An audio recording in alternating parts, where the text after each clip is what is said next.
I'd like to thank you for your time today. I'm going to talk to you about distracted driving. Have you ever driven in a car while someone has made a text message? Have you ever picked up the phone while behind the wheel? Have you ever reached in the back seat for that particular CD or even try to coordinate your GPS while behind the wheel? Well, if you can answer yes to any of these things, you have driven distracted. As a nursing student and a volunteer firefighter, I would like to portray to you why driving distracted is very hazardous to your health and encourage you to put down the cell phone while behind the wheel. According to the National Transportation Highway Administration in 2009, 5,500 people were killed and 450,000 people were injured as a result of distracted driving. 16% of all fatal and 20% of all injury accidents that same year were also a result of some form of distracted driving.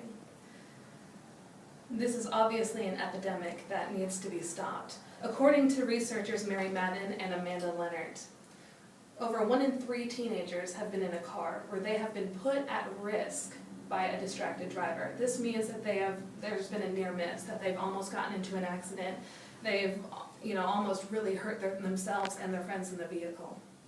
AAA says that using a cell phone, whether it's handheld or hands-free, will distract a driver and delay the reaction time as much as someone who drives legally under the influence of 0.08. Driving in the United States really should not be this dangerous. Luckily for us, there's things that can be done to really, get you to your destination on time and without being distracted. You can turn off your cell phones, or at the very least, turn off the ringer. That way you won't be distracted by phone calls or text messages that come in while you're driving. You can, of course, always ignore the text. Really, OMG is never worth your life. You can take a stand and refuse rides from friends that are known to drive while texting, while talking on their cell phone, or while doing other things, because really when you're behind the wheel, driving is the very most important thing you should be doing. You can find a radio station or a playlist, or even find that CD before you leave the driveway. That's another way to ensure that you'll get to your destination safely. You can also input your GPS coordinates before you hit the road. If your coordinates change, or if you need to find a new route, pull your car over. Really, that 5 minutes isn't going to matter in the long run if you get to your destination safely. Making these simple changes can mean the difference between arriving at your destination safely, like the picture portrays, or not.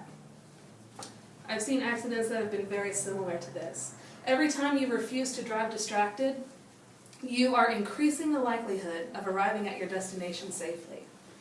Sending or receiving a text message takes a driver's eyes off the road for an average of 4.6 seconds. Now, if you're driving at 55 miles per hour, you've just driven the length of a football field while blind, which is incredibly dangerous. You quadruple your chance of arriving at your destination safely by not using your phone. So in conclusion, I encourage you to not drive while distracted. I've been on enough car accident scenes to know, and car accident scenes, like I said, similar to this one, that driving distracted can severely alter or even end a life.